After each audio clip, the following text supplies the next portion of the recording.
Pronto, vamos começar. Compartilhar aqui a tela com vocês. Quem tiver com o livro pode acompanhar pelo livro também. Hoje, na aula passada, a gente começou falando sobre saúde, o que é doença, o que é estar saudável. Falamos sobre a revolta da vacina, que foi na época que as vacinas iniciaram, que as pessoas tinham medo do que era a vacina, do que poderia causar no seu corpo, até os dias de hoje, que hoje a gente vai falar sobre o chamado Sistema Único de Saúde, que é o SUS, que é um sistema que tem no Brasil, em que o Brasil fornece de maneira gratuita aos brasileiros que têm a carteirinha do SUS atendimento médico, seja esse através de exames, de consultas, em hospitais públicos. Então a gente tem as ações da saúde pública brasileira sempre deram mais ênfase ao cuidado dos indivíduos e à cura das doenças. Essas prioridades estão de acordo com a ideia da saúde como a ausência de doença, que pouco se aproxima do amplo conceito de saúde definido pela Organização Mundial da Saúde. A saúde pública tem como objetivo, por exemplo, diminuir o número de mortes, combater as doenças e os riscos que elas possam trazer para a população. O que foi feito, por exemplo, no combate às epidemias que atingiram o país no final do século XIX e início do século XX. Nessa perspectiva mais restrita de saúde, o foco está no indivíduo, nos aspectos biológicos e médicos que determinam as condições de saúde individual. Outros aspectos que poderiam interferir na saúde das pessoas não são considerados, que são os aspectos sociais e ambientais.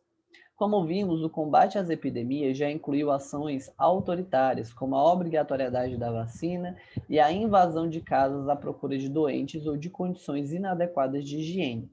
No entanto, apesar de ter sido um marco no desenvolvimento da saúde pública brasileira, grande parte da população ainda permaneceu com um acesso limitado aos serviços de saúde. Em meados da década de 1970, teve início um movimento político que reivindicava uma reforma na saúde pública, chamado de reforma sanitária. Médicos e outros profissionais da área envolveram-se com esse movimento e as propostas da reforma sanitária resultaram na universalidade do direito à saúde, ou seja, o direito de acesso à saúde por todos e a criação do Sistema Único de Saúde. O direito à saúde está assegurado por lei e determinado na Constituição Federal de 1988. Então, a partir disso, inicialmente, começou-se a revolta da vacina, em que os enfermeiros, os médicos, os profissionais da saúde, eles invadiam as casas das pessoas para poder procurar doentes ou então para vacinar as pessoas.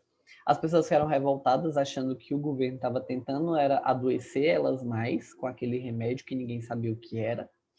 E aí teve a revolta da vacina. Mas aí depois as pessoas foram percebendo que a vacina ajudava a melhorar e não a piorar. E foram entendendo a função da vacina e a importância que ela tinha para as pessoas. Porém, a saúde ainda no governo é muito considerada uma saúde individual, que, como a gente viu, o que é estar saudável? É estar saudável no físico, no psicológico e no social.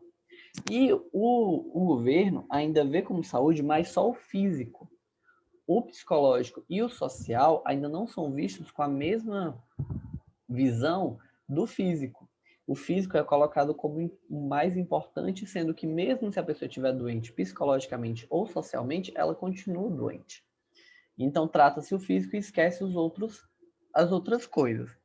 Porém, em 1970, já que 50 anos atrás, que não é tanto tempo, se a gente considerar que a gente está no ano 2010, então, em 50 anos atrás, aconteceu a reforma sanitária, que foi tentar melhorar as qualidades de vida das pessoas, melhorar a saúde, saneamento básico. E a partir disso foi determinado que para poder as pessoas serem saudáveis, completamente saudáveis, elas precisavam ter o direito à saúde, que nem todas tinham condições de pagar ou tinham condições de chegar a um ponto onde tivesse um hospital. Então, foi criado a partir disso o Sistema Único de Saúde, que é chamado de SUS.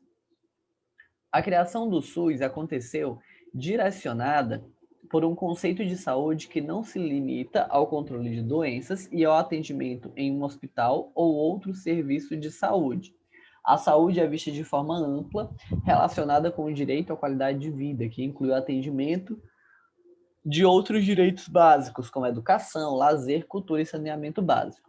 Outro ponto importante na criação do SUS é a descentralização da gestão dos serviços de saúde. Isso significa que cada esfera, seja ela federal, estadual ou municipal, tem autonomia para realizar as suas mudanças. A abordagem no qual o direito às condições inclui o direito à qualidade de vida, que valoriza a saúde preventiva, é chamada de saúde coletiva. O foco da saúde coletiva está em garantir as condições necessárias para evitar a doença e prolongar a vida, além de melhorar a qualidade de vida do indivíduo. Então, por exemplo, aqui tem um exemplo de uma unidade de saúde da família Dr. José Fernando Montenegro, que é um exemplo de um postinho de saúde na Bahia, em que postos tem esse símbolo bem aqui, ó, SUS, que é o Sistema Único de Saúde e Saúde da Família. Que então eles recebem todo tipo de pessoa para ser atendida que tem a carteirinha, que de graça, seja para cuidar de uma gripe ou de uma doença mais grave, o atendimento inicial é próximo da sua residência, por conta dos postos de saúde e dos hospitais. Outra noção mais abrangente ainda do que a ideia da saúde pública é a saúde única. Ela está fundamentada em 3 pilares, que é a saúde humana, animal e ambiental. Segundo esse conceito, muitas doenças podem ser prevenidas e combatidas de maneira eficaz se a medicina veterinária, a medicina humana e os serviços de saúde pública atuarem de modo integrado. Como assim? Existem muitos animais que passam doenças e existem muitos locais que têm doenças, como esgotos ou locais como lixão. Então, juntando a saúde humana, a saúde animal e a saúde ambiental, é uma forma de tentar organizar para que os seres humanos não adoeçam. Porque se um animal está doente e essa doença passa para um ser humano, então tem que ser cuidado a saúde animal. Se o ambiente não está favorável para a vivência humana, se tem esgoto, se tem lixão, então tem que organizar isso porque não está favorável para a vida humana. E a saúde humana, que são as gripes que a gente já tem, acidentes que geram uma falta de saúde. Então, cuidando da saúde animal, cuidando da saúde ambiental e cuidando da saúde humana, entende-se como cuidar de uma única saúde, porque através do cuidado de uma, evita-se a doença da outra. A febre amarela, por exemplo, é uma doença causada por vírus e transmitida aos seres humanos por mosquitos em áreas urbanas ou florestais. Outros vertebrados, como macacos que habitam as florestas, podem contrair e transmitir o vírus da febre amarela aos mosquitos. Estes, por sua vez, podem transmitir as doenças aos seres humanos. O consumo de alimentos de origem animal também pode ser uma via de transmissão de doenças, como a salmonela, que pode contaminar carne, ovos e leite, a ser transmitida às pessoas conforme esses alimentos são ingeridos. O exemplo citado são chamados de zoonoses, porque são doenças transmissíveis aos seres humanos pelos animais.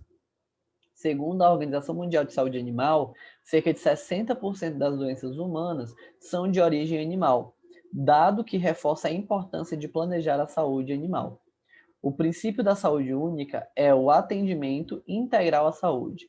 Segundo este princípio, profissionais de diversas áreas de conhecimento atuam juntos na identificação dos problemas de saúde das comunidades humanas e no planejamento das medidas ao risco da saúde humana, animal e ambiental. Então, a gente tem a saúde animal, a saúde humana e a saúde ambiental, que estão totalmente interligadas como forma das pessoas não terem saúde. Alguns ali, os fatores que a gente falou, são os fatores animais que se direcionam para causar doenças em seres humanos, como mosquitos, macacos, morcegos, como o caso do coronavírus, que está agora, foi transmitido por conta de um morcego contaminado com o vírus. E lá na China, as pessoas elas têm muito costume de comer animais exóticos, como morcegos. Então, se acreditam que foi através dessa alimentação de um morcego lá na China que começaram a transmitir o coronavírus. Já quando a gente leva para os fatores ambientais, a gente tem certas condições que favorecem o aparecimento de algumas doenças, como é o caso da hantavirose. que é uma doença causada por um vírus e transmitido principalmente por inalação, que é a respiração de aerossóis, formados a partir da urina, das fezes e da saliva de roedores, como ratinho do cerrado ou rato do arroz infectados. Ela também, e os aerossóis são partículas sólidas ou líquidas que ficam suspensas em um gás. Então, por exemplo, se tem um animal aqui, ó, um animal que está comendo, aí ele libera esse material, né, que é dele, que ele libera como na saliva, ou então nas fezes, ou então na urina.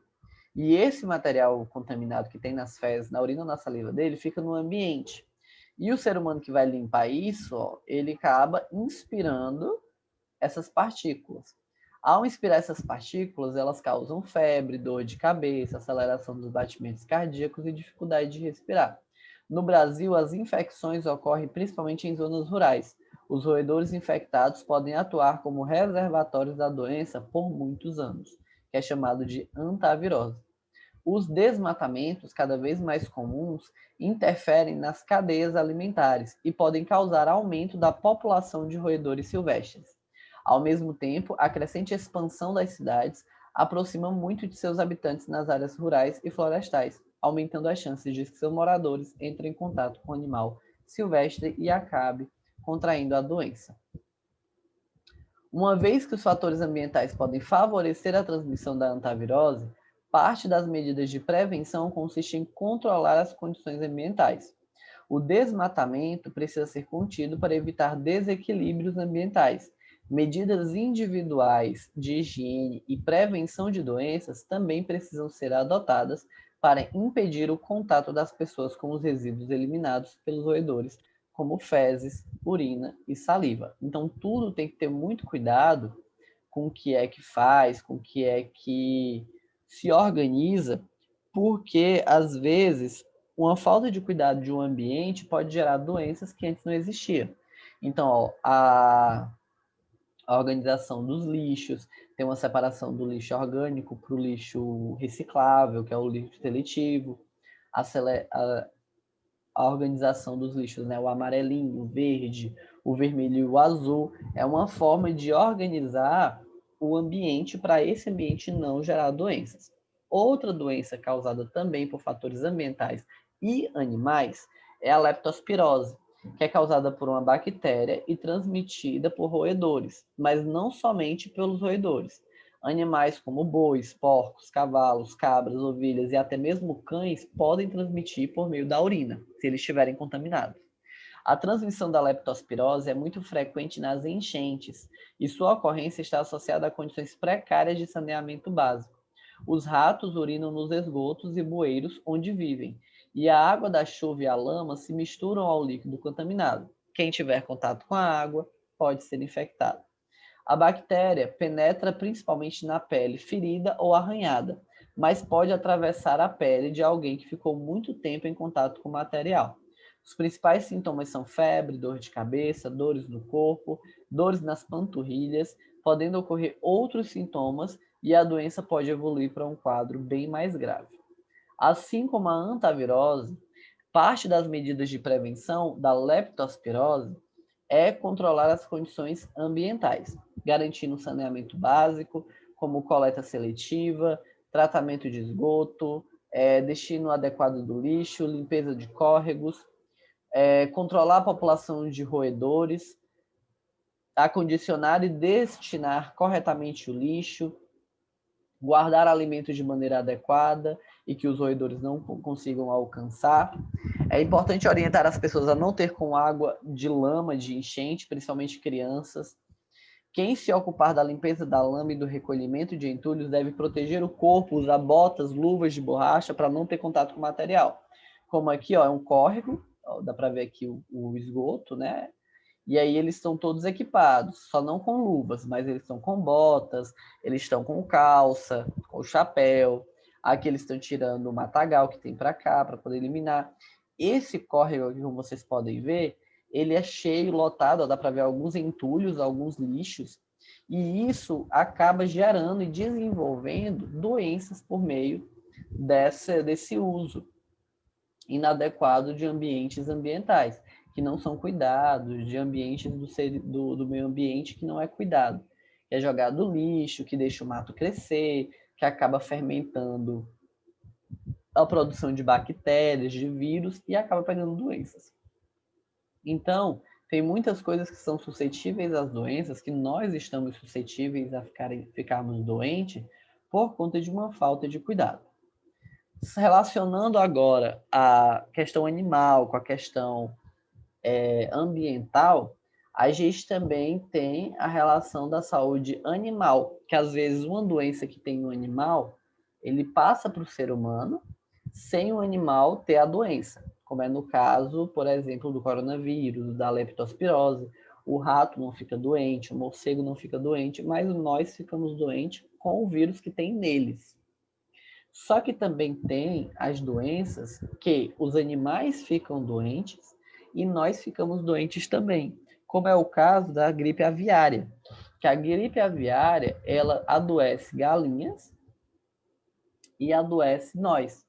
Que os casos mais graves de gripe aviária são altamente contagiosos, levam rapidamente à morte das aves e podem causar epidemias. Então, as aves também são sujeitas a morrerem. O vírus pode ser transmitido às aves silvestres ou domésticas e também aos seres humanos. A infecção se dá pela ingestão ou inalação do vírus presente nas fezes e secreções das aves infectadas. Em galinhas, ovos infectados nos incubatórios de pintinhos podem contaminar outras aves. Os seres humanos podem se contaminar se tiverem contato direto com as aves infectadas, como na terra, ração, equipamentos, veículos e roupas. As pessoas infectadas podem apresentar sintomas de gripe, como febre, dor de cabeça, dor de garganta, e o quadro pode evoluir para algo bem mais grave. Então, além de ter os animais que adoecem, que não adoecem, mas passam doença, tem os animais que adoecem, chegam até morrer e também passar doenças para os seres humanos. Aqui é uma imagem de um criatório de galinhas. Agora imagina se uma desses frangos estiver contaminado. O que será que acontece? Todos esses aqui automaticamente se tornam contaminados e vão morrer por conta de uma pandemia, de uma epidemia que pode acontecer, da doença se espalhar, e um criatório desse de galinha acaba sendo um prejuízo muito grande para quem é o dono, né, por conta disso. Nesse caso, a gente tem outros exemplos também mais comuns que a gente conhece mais, que é, por exemplo, a H1N1, porque o vírus da gripe, das aves, a gripe aviária, ela pode ser controlada ao eliminar imediatamente as aves infectadas para não ter contato com outras aves e desinfectar as granjas, mantendo-as isoladas, interrompendo o transporte de aves e tudo mais. Depois a gente tem o vírus da influenza, que é conhecido como H1N1 ou gripe suína, que aconteceu entre 2009 e 2010. Nesse tempo aqui, de 2009 e 2010, da gripe suína, foi a primeira pandemia depois dos anos 2000. A gente está na segunda pandemia. A primeira pandemia foi da gripe suína. Porém, a pandemia da gripe suína ela não foi tão forte que nem está sendo a pandemia do coronavírus. Ela matou bem menos pessoas, não tinha todo um cuidado de ter que ficar em quarentena. Então, ela foi um pouco mais leve, vamos dizer assim. Porém, o H1N1 ele nunca acabou. Até hoje existem pessoas que acabam contraindo o H1N1. Porém, já existe vacina. Então, se você tomar a vacina do H1N1, você não pega o H1N1, que é a gripe suína. Mas na época de 2009, 2010 não existia ainda. E aí muitas pessoas ficaram contaminadas e chegaram até a morrer. O exemplo da gripe aviária e da gripe H1N1 evidenciam a estreita relação entre saúde animal e humana e reforçam a necessidade de integrar a saúde animal ao conceito de saúde humana. Aqui, ó, o criatório e a separação das aves contaminadas com a doença, porque houve a epidemia da gripe aviária registrada em Hong Kong em 1997. Na época, 6 pessoas morreram e foi preciso tomar providências emergenciais nos criadores para poder evitar a disseminação da doença, senão todas as aves iriam morrer, por conta que ia pegar a doença da gripe aviária, certo? Então, a gente vai encerrar em relação ao conteúdo aqui, ó, porque já encerra e vocês vão ter a atividade para fazer. Mas hoje a gente vai corrigir a atividade da semana que eu passei da semana passada, né? Foi lá da página 7, 12 e 14 que eu vi que nem todo mundo respondeu. E hoje é o último dia. Mas para quem respondeu, bora lá. Primeira questão. Eu queria que alguém me respondesse o que é saúde. Para você, o que é saúde?